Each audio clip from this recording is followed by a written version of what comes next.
You know the best way to bring your inflation rate down? Move from a blue state to a red state.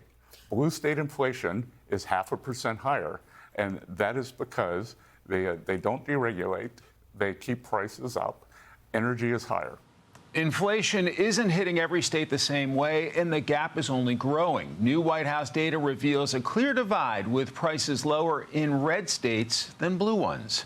The White House report highlights key categories, including housing and food, with the widest disparities in energy and transit. In focus, Tennessee Congressman David Kustoff, who serves on the House Ways and Means Committee. Congressman, good morning. Good morning. Thank you for having me today. Great to have you. What is your assessment of this report in terms of the difference between red and blue in terms of inflation and cost of living? Well, a number of things. First of all, thankfully, under President Trump's leadership, we have, in Washington, unleashed American energy through energy policy that we've enacted in the House of Representatives and Congress, executive orders that the president has issued. But to your point, Mike, it truly does matter who governs. I'm in Tennessee. I'm in a red state. We were driving this morning. We saw gas as low as $2.14 per gallon, $2.20, $2.30. And you know that in the blue states with energy, it is substantially higher in states that are governed by Democrat governors and with Democrat legislatures, in part because of the regulations that they layer on top of their energy producers and their refiners and certainly their consumers. So I'm proud of the leadership that we have in Tennessee, both the Republican governor, Republican state legislature, and again, President Trump's leadership and the leadership that we've exhibited in Washington to work to reduce these tremendously high energy prices that we saw during the Biden years. I'm struck by the map we're showing right now on screen, national average gas prices by state, and you can see quite a disparity there in terms of different prices for different folks. So to your point, Congressman, the great state of Tennessee with more conservative policies you feel like is really having a huge impact at the pump, correct? We do, and we invite everybody to come to Tennessee because in Tennessee, not only are we governed with a strong conservative legislature and a good conservative governor, no income tax. That helps with inflation. Sure. No inheritance tax, no estate tax. So it's a great place to live, to raise a family, to operate a business. I think I can hear the moving trucks heading that way. Meanwhile, the man in charge of the IRS predicts Americans could see their biggest tax refunds ever thanks to the big, beautiful bill, now law, that President Trump signed into law earlier this year. Take a listen to this. You're going to look at probably 94% plus of middle-class Americans getting a boost. You'll look at tax rates coming down and getting the benefit going forward. You see all our Social Security recipients getting up to a $6,000 benefit. It'll be the biggest refunds that we've ever seen. You're on the Tax Writing Committee, Ways and Means. What would be the impact on our wallets and the broader economy? It's going to be huge. You know, I think about this, the one big, beautiful bill that we passed on July the 3rd, that President Trump signed into law January the 4th.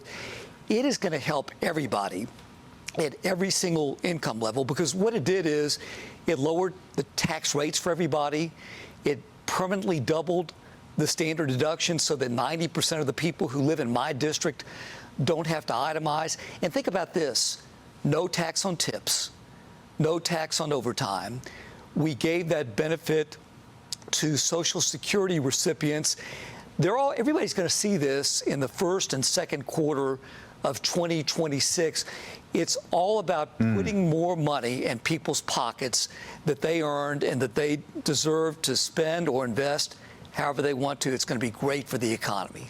That could have a huge impact on the midterms if people feel it. Now, it was also a record-setting year for Congress, but some achievements were more dubious than others. The 119th Congress has the longest government shutdown in American history, dragging on for 43 painful days, and fewer than 40 bills were signed into law, a new low, a new modern-era low. Plus, the House is on track to set a record for the most congressional retirements, with more than 10% of members announcing they will not return.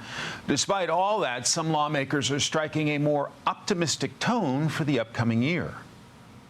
We need to recharge, and we need to go into 2026 with hope. I think Congress needs to get serious and start acting. Is morale among lawmakers on Capitol Hill down? You know what? The people that I work with, they're just focused on trying to do the right thing.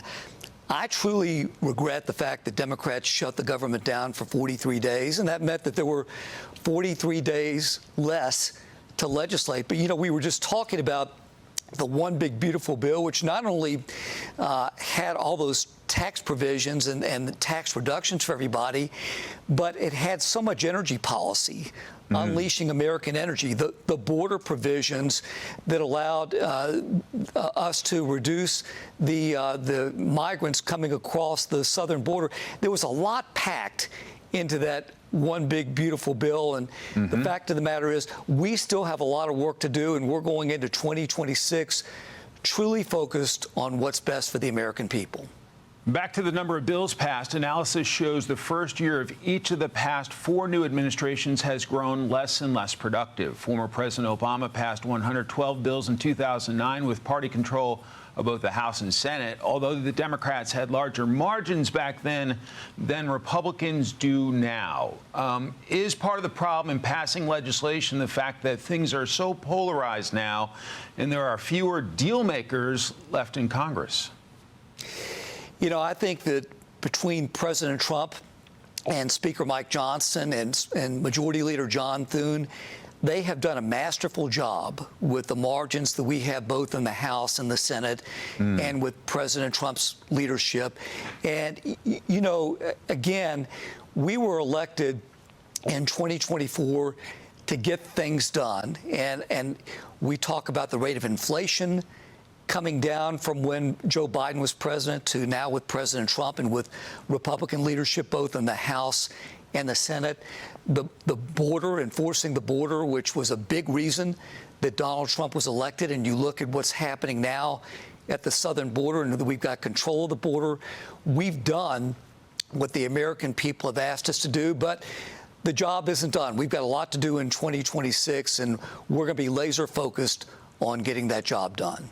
Congressman, I'm curious what's at the top of your list in 2026 to pass. Is there one big thing that you think could really have an impact if you get it done in 2026? Well, I think there's a lot. I guess the most pressing thing is that we've got to make sure that we get the government funded by January 30th. We all remember what happened on October the 1st with the government shutdown. And I'll remind you, Mike, that every single Republican in the House, except for one, passed the bill to keep the government open. Every single Democrat, except for one, voted to shut the government down. So let's get the government funded. Let's work with President Trump to enact the rest of his agenda and have a good and successful 2026. We will follow it all. Congressman David Kustoff of the great state of Tennessee, thanks very much for your time, sir. Thank you, Mike. Hey everyone, I'm Emily Campagno. Catch me and my co-hosts Harris Faulkner and Kaylee McEnany on Outnumbered every weekday at 12 p.m. Eastern, or set your DVR. Also, don't forget to subscribe to the Fox News YouTube page for daily highlights.